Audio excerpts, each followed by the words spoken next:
آمین وبه نستعین اما بعد. محترم مصلیان کرام، مرکزی عنوان شرک حقیقت کے تحت شرک اکبر اور اس کے مظاہر ہم سنتے اور معلوم کرتے چلے آ رہے ہیں. شرک اکبر کی کئی مظاہر ہیں.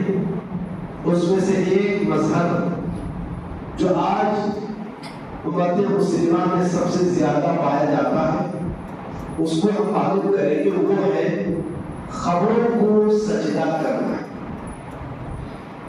سجدہ نماز کا ایک اہم ترین رکن ہے. سجدہ اللہ کی کامل ترین عبادت کا ایک مظہر ہے. سجدہ بے انتہا عاجزی، انکساری، خاکساری، فقیری، غلامی کی ایک علامت ہے. بندہ گویا اپنا ماتھا اللہ کے سامنے ٹیک کر اپنے آپ کو پوری طرح اللہ کا محتاج، اللہ کا فقیر، اللہ کی در کا غلام ہونے کا ثبوت دیتا ہے. اور ایک سجدہ صرف کس کے لیے آیت ہے؟ اللہ کے لیے آیت ہے. قرآن مجید کی ایک آیت سورۃ النجم کی آیت نمبر 62 میں اللہ رب العالمین نے فرمایا فَاسْجُدُوا لِلَّهِ وَاعْبُدُوا، تم اللہ کے لیے ہی سجدہ کرو اور عبادت کرو. اس آیت میں اللہ رب العالمین نے صرف اللہ کے لیے سجدہ کرنے کا حکم دیا. ایک دوسری آیت ہے سورۃ العلق آیت نمبر 19. اس آیت میں اللہ رب العالمین نے پیارے نبی صلی اللہ علیہ وسلم سے مخاطب ہو کر فرمایا وَاسْجُدْ وَاقْتَرِب، سجدہ کرو قریب ہو جاؤ. یہ آیت بتاتی ہے کہ سجدہ بندے کو اپنے رب سے قریب کرنے کا ایک بہت بڑا ذریعہ ہے. قرآن میں اللہ رب العالمین نے جگہ جگہ صرف اسی کو سجدہ کرنے کا حکم دیا ہے. صرف دو دلیلیں بطور مثال کے ہمارے سمجھنے کے لیے کافی اور وافی. آئیے ایسے ہی اللہ رب العالمین نے غیروں کو سجدہ کرنے سے منع کیا ہے. سورہ حامیم السجدہ کی آیت نمبر 30 پر 7 میں اللہ رب العالمین نے فرمایا لا تسجدوا للشمس ولا للقمر واسجدوا لله الذي خلقهن ان كنتم اياه تعبدون. اللہ رب العالمین نے فرمایا سورج اور چاند کو سجدہ نہ کرو، کیونکہ دنیا میں سورج کی بھی پوجا ہوتی ہے، چاند کی بھی پوجا ہو رہی ہے. لوگ سورج اور چاند کو بھی پوج رہے ہیں، اس کو بھی سجدہ کر رہے ہیں. اللہ تعالیٰ نے کہا سورج اور چاند کو سجدہ نہ کرو، اس ذات کو سجدہ کرو جس نے ان کو پیدا کیا. آسمان، زمین، ستارے، سجدے، سورج، چاند، مخلوقات جو کائنات میں پائی جاتی ہے، سب کو جس اللہ نے پیدا کیا اسے سجدہ کرو. ان کنتم ایاہ تعبدون، اگر تم اسی کی عبادت کرتے ہو. اس آیت سے پتہ چلا کہ اس آیت میں اللہ رب العالمین نے اپنے علاوہ جتنی مخلوقات اس کائنات میں اس نے پیدا کی ہے اور سب سے اللہ تعالیٰ نے سجدہ کرنے سے منع کیا ہے. قابل سجدہ، قابل تعظیم، قابل عبادت اگر کوئی ذات ہے تو وہ صرف اللہ تعالیٰ کی ذات ہے. قبروں کو سجدہ کرنا، لوگ اصل قبروں کو سجدہ کیوں کرتے ہیں؟ تعظیماً، تقریباً، تشریفاً کرتے ہیں. خبر والے ہی کیا زندہ انسان کو کیا ہم سجدہ کر سکتے ہیں؟ سجدے کے قابل کوئی مخلوق نہیں ہے. نہ زندہ، نہ مردہ، نہ خبر، نہ شجر، نہ حجر، نہ ماں، نہ باپ، نہ شوہر، کوئی بھی مخلوق سجدے کے قابل نہیں ہے، کیونکہ سجدہ صرف اللہ رب العالمین کے لیے خاص ہے اور اسی کے لیے سجدہ کرنا چاہیے۔ جو لوگ آج قبروں کو سجدہ کرتے ہیں وہ اولیاء کی تعظیم بھی کرتے ہیں۔ اولیاء کا مقام اپنی جگہ پر، اولیاء کو ماننا الگ ہے، اولیاء سے ماننا الگ ہے، اور کسی بھی خبر پر سجدہ کرنا جائز نہیں۔ ایک سوال میں آپ سے کرتا ہوں، آپ بتائیں اگر پوری دنیا میں دیکھا جائے سجدہ کرنے کے قابل اگر کسی کی خبر ہو سکتی ہے تو کس کی ہو سکتی ہے؟ جی جزاک اللہ کے نبی صلی اللہ علیہ وسلم۔ اللہ کے نبی صلی اللہ علیہ وسلم کی جو قبر ہے مدینہ کے اندر، یہ قبر کیا ہوتی؟ سجدہ کرنے کے قابل ہوتی؟ کیا اللہ کے نبی نے اپنی قبر کا سجدہ کرنے کا حکم دیا؟ کیا آپ کے بعد صحابہ کرام نے کوئی ایسا کام وہاں کیا؟ جب اللہ کے نبی صلی اللہ علیہ وسلم کی قبر کو سجدہ کرنا جائز نہیں ہے، تو پھر کوئی ولی کیا، کوئی پیر کیا، کوئی بزرگ کیا، کوئی بابا کیا، کوئی چھوٹا کیا، کوئی بڑا کیا، کوئی زندہ کیا، کوئی مردہ کیا، کسی کا سجدہ جائز نہیں ہو سکتا۔ اللہ کے نبی علیہ السلام کی حدیث آپ نے بارہا سنی ہے، بخاری کی روایت ہے۔ آپ نے اپنے انتقال سے تقریباً 5 دن پہلے ایک امت کو بہت بڑا میسج دیا، پیغام دیا۔ آج اس میسج کو اکثر امتیوں نے بھلا دیا ہے۔ آپ نے فرمایا لعن اللہ اليہود والنصارى اتخذوا قبور انبیائهم مساجدا۔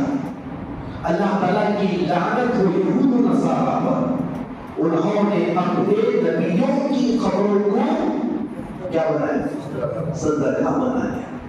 انبیاء جب مر جاتے، انتقال کر جاتے، تو ان کی قبروں کو ہی یہود و نصارہ سجدہ کرتے تھے۔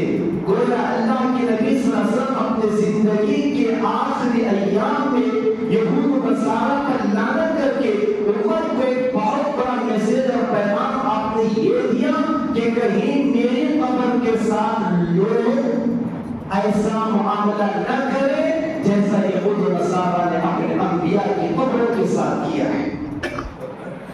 آپ نے نہ صرف امت کو منع کیا، امت کو پیغام دیا، بلکہ آپ صلی اللہ علیہ وسلم نے دعا بھی فرمائی۔ موطا امام مالک کی صحیح حدیث ہے، موطا امام مالک کی صحیح حدیث ہے، کتاب کے اندر آپ نے دعا فرمائی، اللہم لا تجعل قبری وزنا یعبد۔ یہ دعا ہے، کہا اے اللہ میری قبر کو کیا نہ بنا، سجدہ وثن نہ بنا کہ اس کی عبادت کی جائے۔ وثن کہتے ہیں بت، یعنی میری قبر کو بت کے نہ بنا کہ لوگ میرے مرنے کے بعد میری قبر کے ساتھ ویسا سلوک کریں۔ اللہ اکبر، اندازہ لگائیے اللہ کے نبی صلی اللہ علیہ وسلم کو کتنا ڈر تھا، کتنی فکر تھی۔ یہود و نصارہ نے جس طرح اپنے انبیاء کی قبروں کو سجدہ گاہ بنایا، کہیں میری امت میرے مرنے کے بعد میری قبر کے ساتھ وہ سلوک نہ کرے، اس کو سجدہ گاہ نہ بنائے۔ اس ڈر اور اس اندیشے سے اللہ کے نبی نے اپنی امت کو پیغام بھی دیا اور اللہ سے دعا فرمائی، اور اللہ تعالیٰ نے اس دعا کو قبول کیا۔ یہی نتیجہ ہے کہ اللہ تعالیٰ نے آپ کی قبر کو سجدوں سے محفوظ رکھا، ورنہ کوئی بعید نہ تھا کہ وہاں بھی وہ کام ہوگا جو عام خبروں کے پاس ہو رہا ہے۔ یہ کتنا بڑا شرک ہے اور کتنا بڑا شرک کا مظہر ہے۔ لوگ اسے شرک نہیں سمجھ رہے، لوگ اسے سمجھ رہے کہ ہم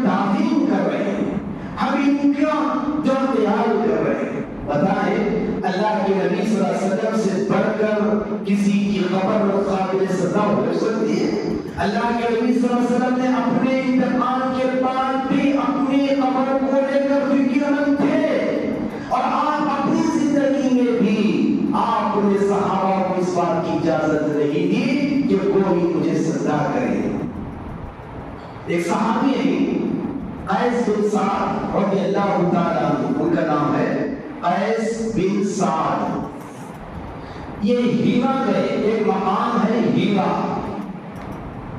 یہ خود کہتے ہیں کہ میں ہیرا سے لوٹ کر مدینہ آیا، اللہ کے نبی صلی اللہ علیہ وسلم سے میں نے کہا ہم نے ہیرا میں دیکھا کہ لوگ اپنے بادشاہوں، اپنے سرداروں اور اپنے مالکوں کو سجدہ کرتے، تو ہم نے سوچا کہ آپ ہمارے سجدے کے سب سے زیادہ حقدار ہیں، مستحق ہیں، کیوں نہ ہم سجدہ کریں؟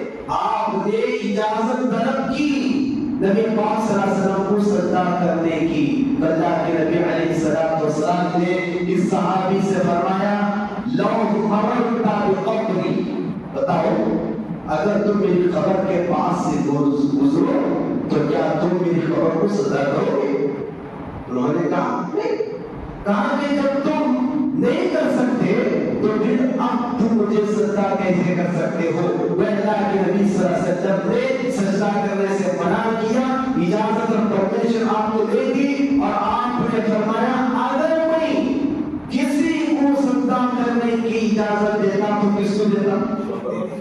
عورت کو حکم دیتا التسجد لزوجہا، تو اپنے شوہر کو سجدہ کر۔ اندازہ لگائیے، آپ نے اپنی زندگی میں بھی صحابہ کو اجازت نہیں دی، اپنے وفات کے بعد آپ کی قبر کی آپ کو فکر تھی کہیں لوگ اسے سجدہ کرنا بنائے، اسی لیے اللہ سے آپ نے دعا فرمائی۔ تو معلوم یہ ہوا جب آپ کی قبر کو سجدہ کرنا جائز نہیں، نہ آپ کی زندگی میں آپ نے اجازت دی، نہ اپنے وفات کے بعد آپ نے اس کو جائز سمجھا، تو پھر زندہ ہوتا کسی کو ہم سجدہ نہیں کر سکتے۔ آج کتنے لوگ ہیں، بیٹے ہیں، کتنے بچے ہیں جو عید کے موقع پر، شادی کے موقع پر، خوشی کے موقع پر اپنے ماں کو، اپنے باپ کو سجدہ کرتے ہیں، پیر پڑھتے ہیں، پیر چھوتے ہیں، یہ تعظیم کرتے ہیں، حالانکہ تعظیم جائز نہیں، ماں باپ کو بھی سجدہ کرنا جائز نہیں، کوئی مخلوق سوائے اللہ کے لائق سجدہ نہیں۔ اسی لیے اللہ اقبال نے کہا تھا وہ ایک سجدہ جسے تو گراں سمجھتا ہے، وہ ایک سجدہ جسے تو گراں سمجھتا ہے، ہزار سجدوں سے دیتا ہے آدمی کو نجات۔ جب کوئی مخلص موحد بندہ اللہ کے آگے سجدہ کر کے اس کی لذت کو پا لیا، پھر اسے کسی اور کے سامنے سجدہ کرنے میں مزہ نہیں آتا ہے، اور جس بندے کو اللہ کے سامنے سجدہ کرتے ہوئے بھی لذت نہ ملے اور اسے وہ حلاوت نہ ملے اور سجدے کے حق اور اللہ کے مقصد کو نہ سمجھے، تو پھر اللہ تعالیٰ ایسے لوگوں کو قبر خبر، نگر نگر اور شجر شجر، حجر حجر کے سامنے سجدہ کرنے کے لیے مجبور کر دیتا ہے۔ ایک آخری بات، اسی پر میں اپنی بات کو ختم کرنا چاہتا ہوں۔ نماز جنازہ ہم پڑھتے ہیں، وہاں سجدہ کیوں نہیں کرتے، وہاں رکوع کیوں نہیں کرتے، جبکہ اور نمازوں میں رکوع ہے، سجدہ ہے۔ اگر رکوع سجدہ چھوٹ گیا تو سجدے سہو لازم آتا ہے، لیکن نماز جنازہ میں رکوع اور سجدہ کیوں نہیں کرتے؟ سامنے جنازہ ہے، سامنے میت ہے، لوگوں کا خیال ایسا نہ ہو کہ ہم اسی کو سجدہ کر رہے ہیں، اس اندیشے کی وجہ سے اللہ نے اس نماز سے رکوع اور سجدے کو ہی ڈیلیٹ کر دیا، حذف کر دیا۔ کھڑے کھڑے نماز پڑھو، سلام پھیر کے اپنی نماز مکمل کر لو۔ جب ہم نماز جنازہ اس طریقے سے پڑھتے ہیں تو بتائیے کسی اور کی قبر کے سامنے جا کر کے ہم سجدہ کر سکتے ہیں؟ یہ نماز جنازہ توحید کا پیغام دیتی ہے، پھر بھی ہم نے نماز جنازہ سے وہ توحید کا درس نہیں لیا۔ ضرورت ہے کہ اس شرک یا عمل سے ہم بچیں۔ اللہ ہم سب کی حفاظت فرمائے، آمین وآخر دعوانا الحمدللہ رب العالمین۔